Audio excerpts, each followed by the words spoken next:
रामलला के भक्तों के लिए अयोध्या से आई शानदार न्यूज। अंतिम चरण में राम मंदिर निर्माण का कार्य। दिसंबर तक राम मंदिर निर्माण कार्य पूरा होने की उम्मीद। अक्टूबर तक अधिकतर काम होगा पूरा। 5 टाइम्स लैप्स कैमरों के माध्यम से निर्माण कार्य की रिकॉर्डिंग जारी। 5 साल से पूरी राम मंदिर निर्माण की रिकॉर्डिंग को बौद्धिक संपदा की घोषणा किया जाएगा। CBRI रुड़की को सौंपी जाएगी निर्माण की रिकॉर्डिंग के आधार पर मंदिर निर्माण की डॉक्यूमेंट्री बनेगी। खुदाई, सॉइल टेस्ट, चरणबद्ध निर्माण की पूरी कहानी। राम मंदिर ट्रस्ट के महासचिव चंपित राय का बयान। परकोटे के 6 मंदिरों के दर्शन कर सकेंगे श्रद्धालु। 15 अक्टूबर से परकोटे के सभी 6 मंदिरों श्रद्धालुओं के लिए खोल दिए जाएंगे। 6 अवतार मंदिर समेत शेष सभी परकोटा मंदिर में दर्शन संभव। राम मंदिर परिसर में 3 लिफ्ट भी लगाई जा रही हैं। 2 लिफ्ट उत्तर दिशा और 1 पश्चिम दिशा में। इंस्टॉलेशन 3 सितंबर तक पूरा कर लिया जाएगा। 15 अक्टूबर से लिफ्ट का संचालन शुरू। उत्तर प्रदेश पर्यटन विभाग की 4 गैलरी तैयार। IIT मद्रास और दिल्ली की एक विशेषज्ञ संस्थान मिलकर डिजिटल तकनीक से खास अनुभव कराएंगे उपलब्ध। तकनीक, वास्तु, शिल्प और श्रम समर्पण की गाथा दिखाएगी।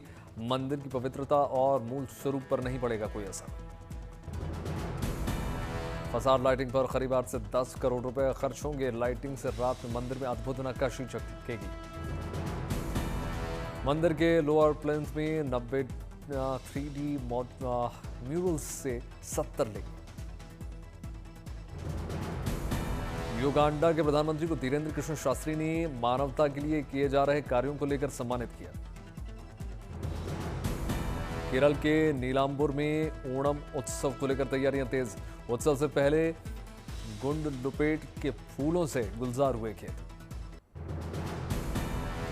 अंतरिक्ष के क्षेत्र में जुड़ेगा एक और नया अध्याय। 40 मंजिल जितना बड़ा रॉकेट बनाएगा इसरो।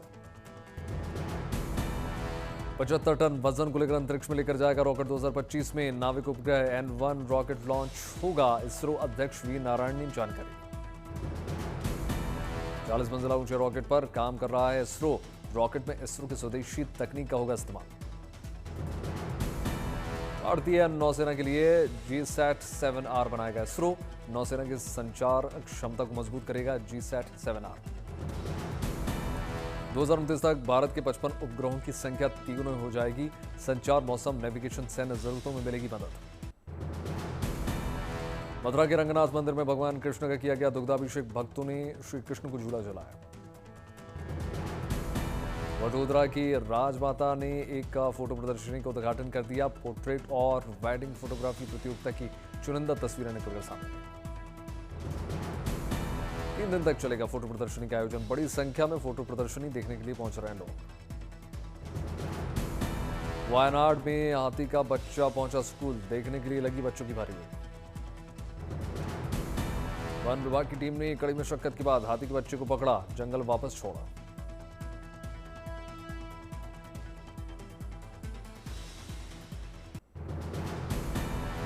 दिल्ली में थल सेना अध्यक्ष जनरल उपेंद्र द्विवेदी की नेक पहल। सेना प्रमुख उपेंद्र द्विवेदी ने अंगदान करने का संकल्प लिया। अंगदान के प्रति जागरूकता बढ़ाने की दिशा में बड़ा कदम। सेना अध्यक्ष ने पत्नी, सैन्य अफसरों संग लिया अंगदान के प्रण। पेशेंट्स को ऑर्गन डोनेट कर नया जीवन दान देना मकसद। आंध्र प्रदेश के मंगलागिरी में रतन टाटा इनोवेशन हब का शुभारंभ हुआ। मुख्यमंत्री चंद्रबाबू नायडू, टाटा सन्स के अध्यक्ष एन चंद्रशेखरन शामिल। इस हब से राज्य में नवाचार, उद्यमिता और औद्योगिक विकास को बढ़ावा मिलने की उम्मीद। उत्तर प्रदेश के श्रम एवं सेवा योजना मंत्री अनिल राजभर ने विधानसभा से रोजगार रथ को दिखाई हरी झंडी। रोजगार महाकुंभ में करीब 50,000 युवाओं को रोजगार दिलाने का लक्ष्य। विदेश में भी मिलेंगी 1500 नौकरियां। झारखंड के देवघर में स्कूली बच्चों के लिए अच्छी पहल। 14 स्कूल के 327 छात्र छात्राओं को दी गई निःशुल्क साइकिल्स। देवघर के विधायक ने बांटी साइकिल, बेटी बचाओ बेटी पढ़ाओ का भी नारा लगाया, कहा बेटियों को स्कूल आने में होगी सुविधा। राजस्थान के अलवर में पुलिस ने 123 लोगों को चोरी करते हुए फोन उनके लौटा दिए वापस। सभी मोबाइल की कीमत 40 लाख से ज्यादा। दिल्ली में यमुना ने पार किया खतरे का निशान, निचले इलाके में अलर्ट। दिल्ली में बाढ़ से निचले इलाकों में घुस गया पानी, प्रशासन ने निचले इलाकों को खाली कराने के आदेश दिए। हथनीकुंड बैराज से लगातार छोड़ा जा रहा पानी, अब तक 64,000 क्यूसेक पानी छोड़ा गया। वजीराबाद बैराज से 41,000 क्यूसेक पानी छोड़ा गया। ओखला बैराज से 80,000 क्यूसेक पानी रिलीज।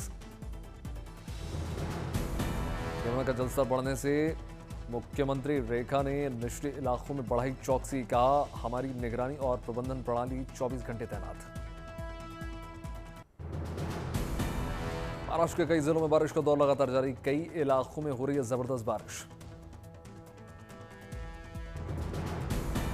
भारी बारिश से कई जगहों पर जल जमाव, कई बंद रास्तों को फिर से खोला गया।